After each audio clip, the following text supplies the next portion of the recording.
This presentation will cover the status of 5 different Middle Eastern countries and their importance to the United States. The first country is Egypt. So after a coup last July, shown here, the protests, removed Mohamed Morsi from the presidency, Adli Mansour was sworn in, and then this past January, the interim government passed a new constitution. However, here are some recent protests over the sentencing of 529 people to death. These people were supporters of the Muslim Brotherhood, and last August they are supposedly committed crimes of vandalism against a police station, including some pretty serious ones, such as attacking the station's police chief, and he died later. But the US and the international community have condemned this as in violation of international law because of the death penalty's severity. Uh, and the US doesn't actually believe that the Muslim Brotherhood um, should have been declared a terrorist organization, as the Egyptian government said in last December that it was. Um, as we saw in the video this week, the Muslim Brotherhood is very varied, and it can be clearly classified as a terrorist organization. Looking forward, presidential elections are going to be held this July, and the U.S. should take a role in ensuring that they are fair and democratic. The U.S. is pretty invested in Egypt. We deliver them a lot of aid. However, after Morsi's removal last July, we've dramatically cut the aid that we deliver to Egypt, and now Egypt is looking to Russia for aid. But this should really be prevented because if if Russia was to form an alliance with Egypt, as the U.S. has before, they would be well on their way to establishing regional hegemony or regional influence over the whole Middle Eastern region through Egypt, because Egypt is a huge influence on the Middle East. Next country is Iraq. So in 2011, American troops were withdrawn, and this was kind of the end of a really controversial and inconclusive war. But since then, contrary to our hopes that Iraq would grow more democratic and self sustaining, Al Qaeda has been able to gain back their threshold over Iraq, and they've caused significant damage since the US troops have pulled out. However, the US has a strategic framework agreement, it's called, with Iraq, and it's continuing to be being implemented. So the Iraq has been able, through our aid, to bring its military back up to par, which should help combat with Al Qaeda. For example, this past year, Iraq participated in a naval exercise in Bahrain. That was the first out of area deployment by an Iraqi naval unit in the post Saddam era and the first ever Iraqi port visit to Bahrain. The U.S. continues to provide Iraq with aid to build developing security, human rights, rule of law, all of those things to really help Iraq turn into a democracy. And the media actually doesn't really focus very much on Iraqi-American relationships, the relationship between it, as compared with other countries that I've researched for this presentation, like Egypt and Syria and Iran. But in April and June of last year, Iraq took a pretty big step in towards democracy in that they held provincial elections, and then this spring they are preparing for national elections, which I also believe, as in the case of Egypt, that the U.S. should help facilitate and make sure it's free.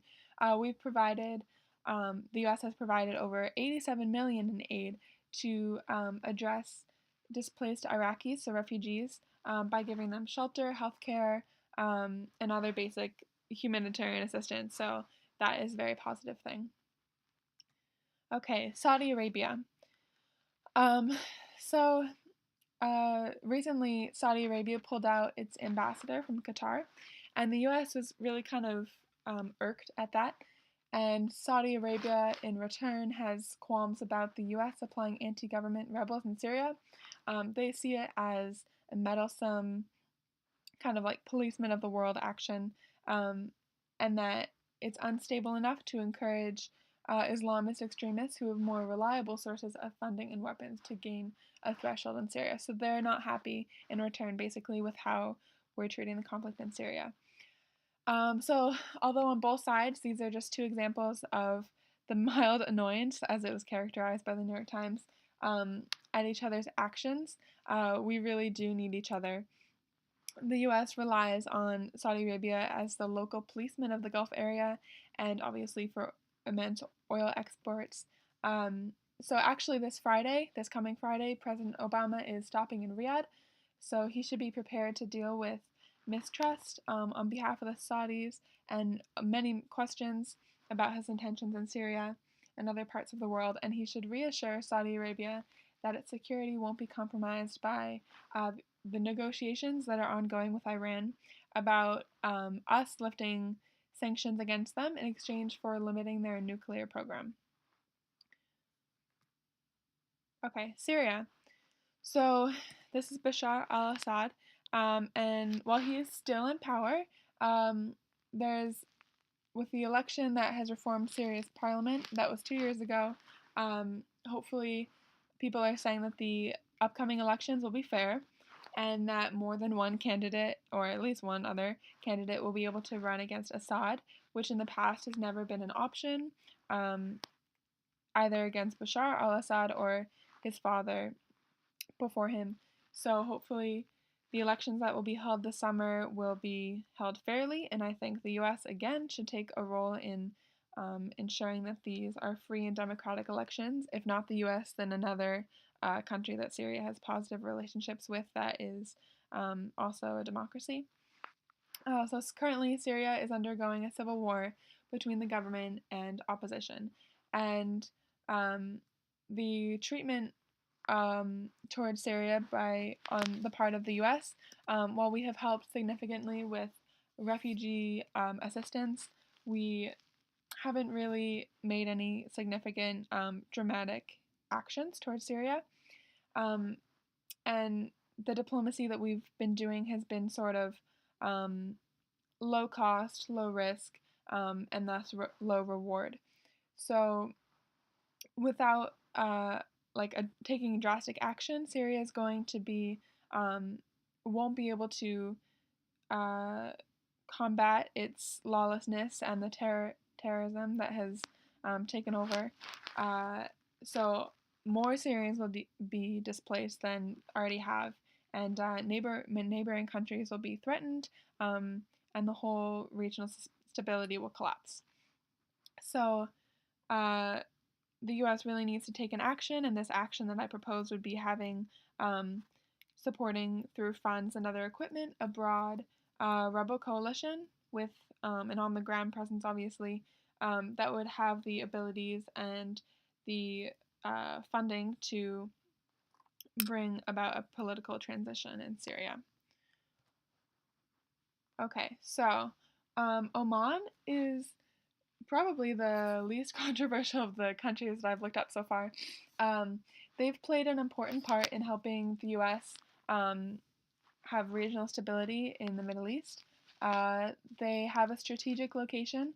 They're right on a naval choke point, so to speak, where 40% of the oil exports pass through on ships. So the U.S. is really relying on that and is counting on Oman to make sure that that area doesn't become too politicized or unavailable to us. U.S. aid that we provide to Oman goes toward anti-piracy efforts and border control. Again, important for the shipping, anti-piracy. So in 2006, there was a memorandum of understanding on environmental cooperation, wherein the Department of State established a program with Oman focusing on protecting the environment. So it was a really positive thing. And looking towards the future, there's really no conflict with Oman directly, but Oman has a positive relationship with Iran. So if we can use this relationship to have mediations or negotiations with Iran, possibly about their nuclear weapons program, maybe this has already been going on, but Oman could help us out with some really fruitful mediations and resolutions. Um, and we should continue to rely on them for regional stability. And by continuing this positive relationship with Oman, we can keep up our free trade, wherein we export things like machinery, vehicles, airplanes, agricultural products, medical equipment, and to Oman, and then we import from them things like oil, jewelry, and plastics. So Oman and the U.S. should keep up our positive relationship. And then here are my sources.